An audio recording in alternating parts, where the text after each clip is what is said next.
தை அமாவாசையொட்டி நெல்லை தாமிரபரணி நதிக்கரையில் ஆயிரக்கணக்கானோர் புனித நீராடி முன்னோர்களுக்கு தர்ப்பணம் செய்து வழிபட்ட பொதுமக்கள். தாமிரபரணி நதியை பாதுகாக்கும் வகையில் தர்ப்பணம் செய்ய வருவோர் கொண்டு வரும் பிளாஸ்டிக் கவர்கள் உள்ளிட்ட பொருட்களை பெற்றுக்கொண்டு பேப்பர் கவர்களை கொடுத்த தன்னார்வலர்கள். ஒவ்வொரு மாதமும் வரும் அமாவாசை தினம் மிகவும் முக்கியமானது. அதிலும் ஆடி, புரட்டாசி, தை மாதம் வரும் அமாவாசை தினங்கள் மிகவும் விசேஷமானது. ஆடி அமாவாசை அன்று பித்ருக்கள் பித்ருலோகத்திலிருந்து பூலோகத்திற்கு கிளம்புவதாக ஐதீகம். மகாலய அமாவாசை என்று அழைக்கப்படும் புரட்டாசி அமாவாசை பித்ருக்கள் பூலோகம் வந்தடைந்து மகாலய பட்ச காலத்தில் தங்கியிருந்து அருள் புரிவார்கள். தை அமாவாசை அன்று பித்ருக்கள் தர்ப்பணம் கொடுக்கும் தம் சந்ததிகளுக்கு நல்லருள் வழங்கி பிதிர்லோகம் திரும்புவதாக ஐதீகம். அத்தகைய பிரசித்தி பெற்ற தை அமாவாசையொட்டி தாமிரபரணி ஆற்றில் புனித நீராடி முன்னோர்களுக்கு தர்ப்பணம் செய்து ஆயிரக்கணக்கான வழிபாடு நடத்தினர்.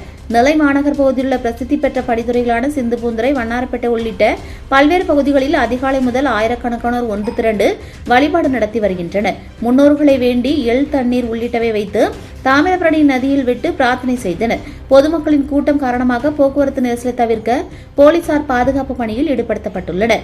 தாமிரபரணி நதியை பாதுகாத்து தூய்மைப்படுத்த வேண்டும் என்பதை வலியுறுத்தும் விதமாக நெல்லை மாநகர பகுதியில் தர்ப்பணம் செய்ய வரும் பொதுமக்கள் கொண்டு வரும் பிளாஸ்டிக் கவர்களை பெற்றுக்கொண்டு தன் பொருணை அறக்கட்டளை சார்பில் பேப்பர் கவர்கள் வழங்கப்பட்டு வருகிறது. பொதுமக்கள் கொண்டு வரும் பிளாஸ்டிக் கேரி பொருட்கள், பிளாஸ்டிக் பைகளை தன்னார்வலர் அமைப்புகள் பெற்றுக்கொண்டு பாதுகாப்பான முறையில் அழிப்பதற்கான பணிகளையும் மேற்கொண்டு வருகின்றனர்.